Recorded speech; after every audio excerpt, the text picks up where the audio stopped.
जय श्री राम दोस्तों, कैसे हैं आप लोग। जब से मैंने धर्म से संबंधित चीज़ें अपने सोशल मीडिया पे अपलोड करना शुरू की है, तब से एक चीज़ मैंने अक्सर पाया है कि आजकल मेरे फीड में अनेकों बाबाओं के प्रचार, अनेकों धर्म ग्रंथों के प्रचार जिन्होंने अपने हिसाब से लिखे हैं, मेरी फीड पे छाए हुए हैं। अनेक धर्म गुरुओं के, अनेक बाबाओं के, तथाकथित बाबा तो नहीं है, ये तथाकथित बाबा हैं जो अपने आप को बाबा होने का ढोंग रचते हैं। इन्हीं दिनों मैंने एक बाबा को देखा जो राजस्थान के हैं। बाबा क्या है, वो एक नया लड़का है जो ये दावा करता है कि उसके ऊपर बजरंगबली बाबा आते हैं, यानी कि श्री हनुमान बाबा। अब सोचिए कैसी विडंबना है ये। इस परम ब्रह्म को प्राप्त करने के लिए अनेकों जप तप नाम जप करना पड़ता है। आदमी की पूरी उम्र निकल जाती है, उम्र क्या अनेक जन्म निकल जाते हैं, तब जाके कहीं उस परम सत्ता को प्राप्त करने का सौभाग्य होता है। कभी कभी तो वो परम सत्ता का सौभाग्य प्राप्त होता ही नहीं है। और ये लोग ऐसे दावा करते हैं कि इनके ऊपर बजरंगबली बाबा आते हैं। बताइए, परम प्रभु आते हैं, परम ऊर्जा आती है। इस ऊर्जा को क्या ये लोग बर्दाश्त कर भी सकते हैं? ऊपर से चंद केलों के ऊपर टूट पड़ना, मंदिर को एकदम धक्का देके गिरा देना, नारियल फोड़ देना, तमाशा करना, ऐसे दिखाना जैसे ये सब क्या है। सोचिए, अगर किसी के ऊपर प्रभु आ भी जाएं तो क्या वो ऐसी हरकत करेंगे? जिसने इस ब्रह्मांड की रचना करी है वो कैसे ऐसी हरकत कर सकता है? फिर ऊपर से कुछ भोले भाले लोग उनके पास जाते हैं जो परेशान हैं। परेशान तो दुनिया में बहुत ज़्यादा लोग हैं। अगर डेटा उठा के देखा जाए तो न जाने कितने लोग तो डिप्रेशन से गुजर रहे हैं।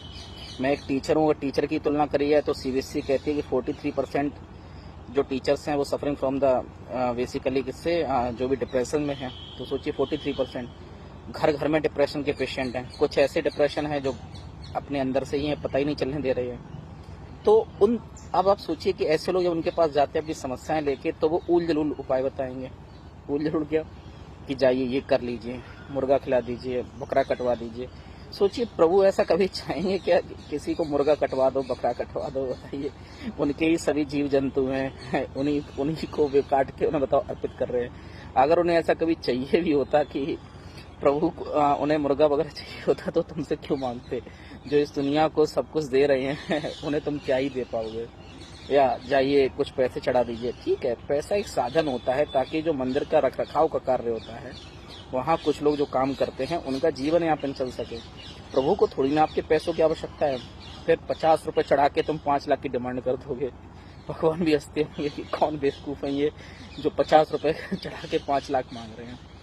आप आराधना करिए, आप समझने का प्रयास करिए, इस परम सत्ता को समझिए, इस परम ऊर्जा को समझिए। ऐसे थोड़ी नहीं समझा जा सकता है जैसे आप प्रयास कर रहे हैं कि किन्हीं बाबाओं के चक्कर लगा के थोड़ी थोड़ी चीज़ें।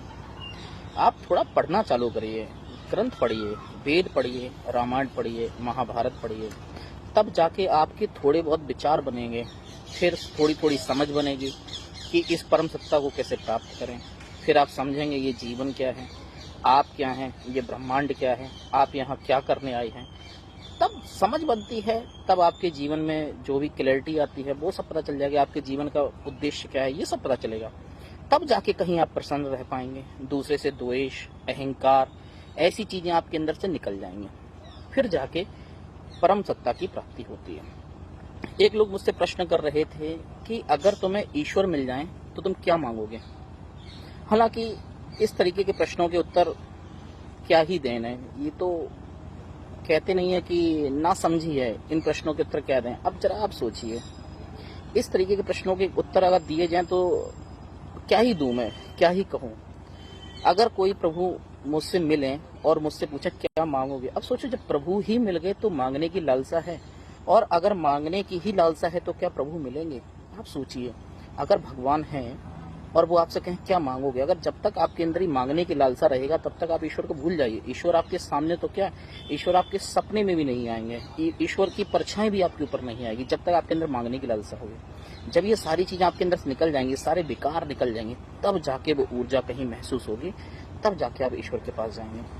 जब आपका हृदय निर्मल होगा, आपकी आत्मा निर्मल होगी, आप ही निर्मल होंगे, तब जाके इन ऊर्जाओं को महसूस किया जा सकता है। तो मैं यही कहूँगा कि जो लोग परेशान हैं वो कृपया इन पाखंडियों से दूर रहें जो ये ढोंग रचते हैं कि हमारे ऊपर ये भगवान आते हैं, वो भगवान आते हैं। ये देवी देवता ऐसे आ जाएंगे, तुमने मजाक समझ रखा है क्या? जिन्होंने इस ब्रह्मांड की रचना करी, मैं फिर से कहता हूँ, वो ऐसे किसी मनुष्य के ऊपर आ जाएंगे। और आपके अंदर इतनी क्षमता है, आपका ऑरा क्या इतना डेवलप है कि आप इस परम ऊर्जा को बर्दाश्त कर पाएंगे? मुझे तो नहीं लगता कि इस संसार में ऐसा कोई मनुष्य होगा जो इस परम ऊर्जा को अनुभव भी कर सके, उसको अपने ऊपर लेके आ सके और फिर जिंदा भी रह सके। ये सब ऊट पटांग करना, कूदना, भगवान के नाम पे बदतमीजी करना, ये सब ठगाई का जाल है। इससे ज़्यादा तो मुझे कुछ नहीं लगता। मैं फिर से कहता हूँ, ईश्वर की तरफ बढ़ने का एकमात्र उपाय अभी फिलहाल योग है। योग के थ्रू आप अपने आप पे कंट्रोल लाइए, बुक्स पढ़िए, ग्रंथ पढ़िए, समझने का प्रयास करिए। धीरे धीरे 1-2 साल में ही आप देखो, ज़्यादा समय नहीं लगेगा, 1-2 साल में ही आपके अंदर एक अच्छी खासी समझ विकसित होने लगेगी ईश्वर को लेके। फिर आपके अंदर से अनेकों प्रश्न अपने आप उत्पन्न होंगे और उनके उत्तर किसी न किसी रूप में ईश्वर है वो देता रहेगा। मैं ये नहीं कहता ईश्वर नहीं है, मैं ये भी नहीं कहता ईश्वर है। मुझे तो अगर मेरा बेसिकली मुझसे पूछा जाए तो मैं तो ईश्वर को बहुत मानता हूँ। मुझे दिखता है कि वो हर जगह है, हर जीव में है, मिट्टी में है, कड़कड़ में है, हर जगह है। ईश्वर तो सभी जगह विद्यमान है। बिना ईश्वर के तो ये कैसे क्रियाकलाप चल रहे हैं, कैसे ये सब कुछ हो रहा है? खैर, लोगों की अपनी अपनी समझ है, अपना अपना समय है। अब क्या ही कह सकते हैं, सबका अपना मन है, सब स्वतंत्र हैं यहाँ सोचने के लिए। लेकिन मैं यही कहूँगा, जो लोग भी थोड़ा बहुत मानते हों वो ऐसे लोगों से दूर रहें। मंदिर जाइए आराम से, वहाँ जाके बैठिए, कहीं भी जाइए, मंदिर में, किसी भी मंदिर में जाइए, दर्शन करिए, बड़ी बड़ी ऊर्जाओं को अनुभव करिए और देखेंगे ये ऊर्जा आपके जीवन में कैसे अभूतपूर्व प्रभाव लेके आती है। धन्यवाद दोस्तों। जय शिव, बाबा की जय हो, परम सत्ता की जय हो, इस परम ऊर्जा की जय हो, सभी लोगों की जय हो। धन्यवाद।